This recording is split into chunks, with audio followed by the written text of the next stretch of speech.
Woi, para pemburu harta karun. Terima kasih udah mampir di channel Entutu Story. Di manga One Piece chapter sebelumnya diceritakan bagaimana kehidupan masa kecil Brook pada saat dia berusia 11 tahun. Pada saat itu Brook hanyalah seorang bocah kecil yang hidupnya susah.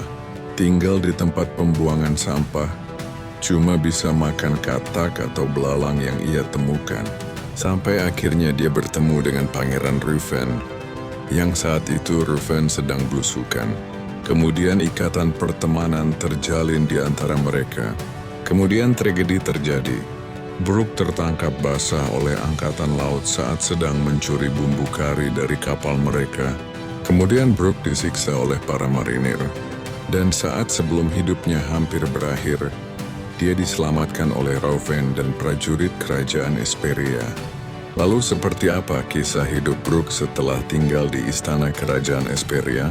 Inilah One Piece chapter 1185 yang berjudul Sebaiknya Kalian Pergi. Judul chapter ini juga diambil dari sebuah lirik lagu ciptaan Brook yang menggambarkan situasinya saat itu. Bagaimanakah ceritanya? Mari kita bahas. Namun sebelum itu, tolong bantu like dan subscribe dulu ya Kapten. Semoga rezeki kita semakin berlimpah dan petualangan kita berjalan lancar. Amin. Oke, sekarang lanjut ke pembahasan. Cerita memperlihatkan keadaan di area istana kerajaan Esperia. Setelah Brook pulih, Ruffin meminta Candle untuk menjadikannya pengawal dan mengajarinya tata krama dan etika berbicara yang baik, yang mana hal itu disetujui oleh Candle. Sejak kecil, Brook sudah menunjukkan sikap mesum pada wanita. Hal itu membuat Candle merasa kesal, karena Brook hanya memperhatikan wanita cantik. Terlebih lagi ketika ia meminta untuk menunjukkan celana dalam mereka. Tentu saja Brook menyatakan bahwa Candle adalah yang tercantik di antara mereka semua. Tetapi Candle mengingatkannya untuk memanggilnya dengan gelar kehormatan, karena ia adalah pengawalnya. Terlepas dari itu, Candle semakin menyukai Brook seiring waktu. Candle setuju untuk membiarkan Brook mengenakan seragam konvoi alih-alih seragam sekolah, agar ia tidak merasa terkekang, dan secara pribadi melatihnya cara menggunakan pedang. Suatu hari Brook bertanya kepada Candle, apakah ada pria yang ia sukai, dan meskipun Candle membenarkan adanya, ia menyatakan bahwa pria tersebut jauh di luar jangkauannya.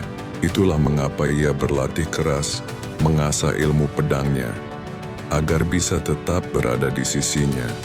Brook bertanya apakah pria itu adalah dirinya, tetapi Candle langsung menjawab tidak.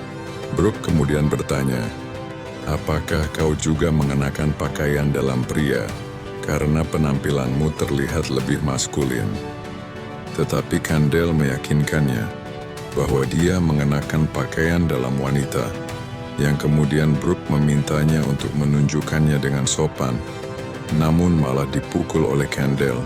Candle mengatakan bahwa dia perlu mengajari Brook tata krama yang baik, karena kekuatan dan etika sama pentingnya, dan Brook berjanji untuk berbuat lebih baik. Kembali ke masa depan, Brook memberitahu Shuri bahwa ia menganggap Candle sebagai bintang yang bersinar di Esperia. Hal itu mengingatkannya pada suatu kejadian tempo dulu. Pada suatu hari seorang bangsawan dunia terdampar di pantai kerajaan, dan setelah mereka pergi, Candle terbaring sakit karena tekanan yang besar akibat perilaku arogan mereka. Selama masa pemulihannya, semua orang di kerajaan menunjukkan ekspresi muram. Untungnya setelah itu Ruffin naik tahta dan menjadikan Candle sebagai ratunya. Dan kemudian beberapa waktu setelah itu, Shuri lahir yang semakin mencerahkan suasana hati warga. Beberapa saat kemudian Brook menyadari bahwa ia telah melenceng dari topik. Ia kemudian memberitahu Shuri bahwa karena orang tuanya telah menyelamatkan hidupnya, maka ia dengan senang hati bersedia untuk mengorbankan nyawanya untuk mereka. Shuri kemudian bertanya kepada Brook, apa yang akan ia lakukan jika dirinya sendiri dalam bahaya, dan Brook mengatakan ia akan menyelamatkannya juga. Namun Shuri bertanya apakah ia hanya akan melakukan itu karena ia adalah anak orang tuanya. Dan setelah jeda singkat, Brook mengatakan ia akan menyelamatkannya karena Shuri itu sendiri. Jeda singkat itu membuat Shuri kesal, setidaknya sampai Brook memberinya permen untuk memperbaiki suasana hatinya. Seiring waktu berlalu, Brook dan Shuri semakin dekat. Tetapi ketika Shuri berusia 15 tahun, kabut misterius menyelimuti Esperia. Kejadian itu berlangsung selama setengah tahun dan merusak instrumen musik di seluruh kerajaan Esperia, yang mana alat-alat musik adalah komoditas utama kerajaan itu. Kemudian kabut itu berubah menjadi asap tebal yang membuat orang sakit, dan kerajaan kehilangan kemampuan untuk bernyanyi dan memainkan musik. Kerajaan yang dulu selalu dipenuhi dengan musik dan lagu-lagu, kini dipenuhi dengan suara rintihan dan batuk warga. Asap tebal itu juga merenggut banyak korban. Dan salah satu korban yang paling menyedihkan adalah Candle, yang kematiannya sangat menghancurkan hati semua orang.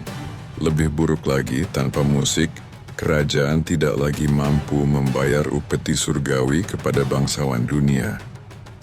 Pada saat itu, Brook telah mulai bermimpi menjadi bajak laut yang bebas. Tetapi ia menyatakan bahwa kesetiaannya kepada raja adalah yang utama. Meskipun Shuri menawarkan untuk bergabung menjadi bajak laut dengan Brook, yang hal itu ditolak oleh Brook, walaupun Shuri memohon.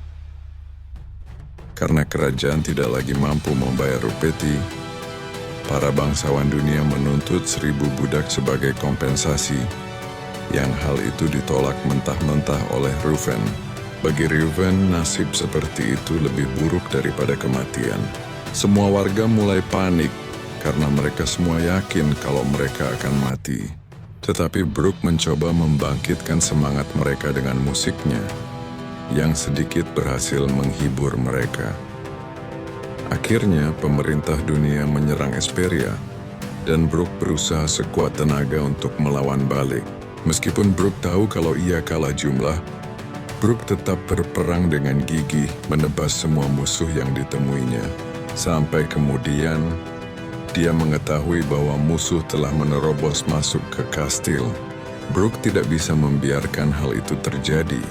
Dia berlari menuju ke sana, tetapi ketika dia tiba, dia menyaksikan pemandangan yang sangat tidak bisa ia percayai. Pemandangan yang menghancurkan hatinya. Shuri, dengan tanduk dan sayap iblis, dan matanya bersinar, dan dengan pedang yang berlumuran darah, berdiri di atas mayat Reuven, yang juga memiliki tanduk dan sayap, sementara 2 orang mengawasi mereka. Kemudian Shuri menoleh ke arah Brook dan mengatakan kepadanya bahwa perang telah berakhir, dan seharusnya Brook senang dengan hal itu. Brook hanya menunjukkan ekspresi ngeri di wajahnya. Dengan hati dan perasaan yang hancur, dia tidak bisa mempercayai sesuatu yang terjadi di hadapannya.